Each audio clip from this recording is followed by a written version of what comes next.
Well, we have a video that we did here on YouTube on love addiction, and I wanted to make it a little bit more personal. We talk so much about individuals that I've worked with over the last 20 years that have overcome an immense amount of challenges in life and love, relationships, addictions, etc. And the one that continues to come back and that's just absolutely massive is the one on love addiction. And lots of times we don't even know that we're in the middle of something called love addiction, or sometimes people refer to it as a sex addiction. But it isn't always necessarily about sex when it comes to a relationship addiction. Hi, I'm David Essel. And I wanted to share my own personal story and why I have so much passion about working in relationships. And it's like most of us, most of us that are in the world of healing arts of some type, it's because we've been challenged immensely, and once we start to get a clue about, I'm not saying solved, I'm saying get a clue about how these things come up and how they interfere with our lives, then the very next natural thing to do is to reach out and say, I want to help other people with it. A number of years ago, I came to the realization after a lot of hard work that I had been in the hands, if you will, in the grasp of a love addiction, relationship addictions for a number of years. And it came to me only because of the fact that I finally sat down one day with 3 different people. And I was working with 3 different people independently, and this is a number of years ago. And I had just been through a really difficult relationship. And many of you will know what I'm going to say next, is it was the yo-yo. It was the back and forth and back and forth. And now I had worked with so many couples over the last 20 years and individuals that couldn't get away from a relationship, right? It was like for some reason they're drawn back into that relationship, and I had done it again. And I sat down in front of a therapist that I had respected greatly, had a lot of respect for her, and she said, "Where's your pattern?" And I said, "What do you mean pattern?" She said, "David, from what you've worked with me on right now, I see this as a pattern." And I said, "No, this isn't a pattern at all." And of course, I went into denial. Well, she consistently, in a very loving voice, said, "Where's the pattern? Where's the pattern?" And I would say it was probably 2 or 3 sessions of her doing that I finally surrendered. I finally surrendered, and I did a writing exercise where I wrote down all of the relationships that were difficult ending relationships, because I had been in several relationships that just ended because we weren't a match and we both knew it, we moved on. They call that the mature ending.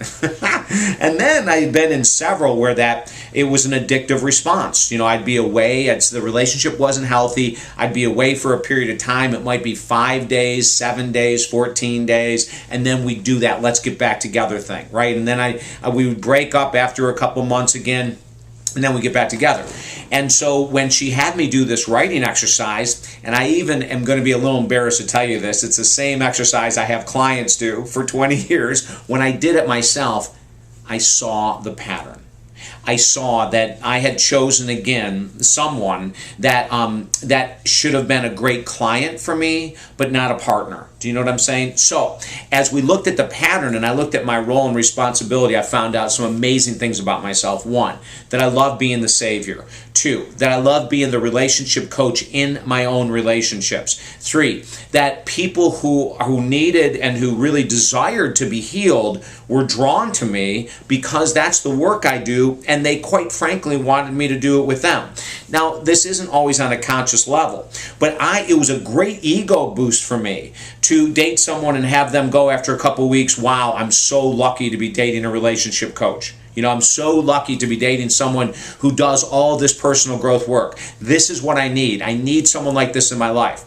Now, as I have coached other coaches, we say that that's a real red flag for a relationship, but my ego, my small ego, just ate that up.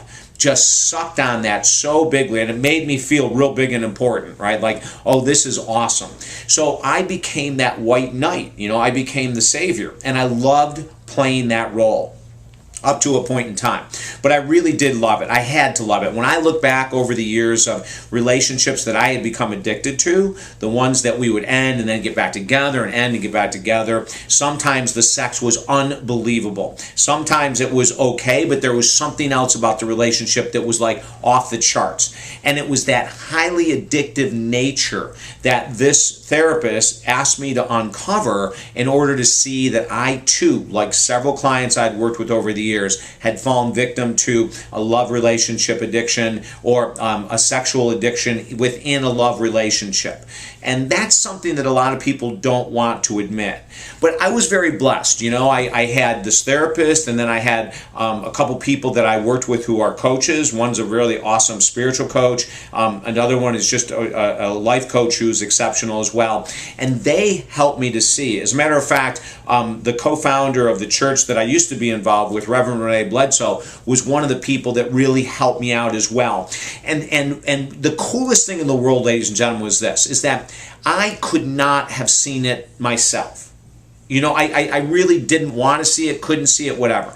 But when I had, I'll just use some first names, when I had Renee and Jackie and Ardith and some other people that were in my corner, I had a great team helping me to see the reality that I was going back into addictive patterns, helping me see my ego's role of attracting people that wanted this type of work, you know, like how great and big and wonderful that made me feel, that they were dependent on me, you know, that made me feel really good, that it was such an unhealthy balance in a relationship, and yet that's what I was drawn to.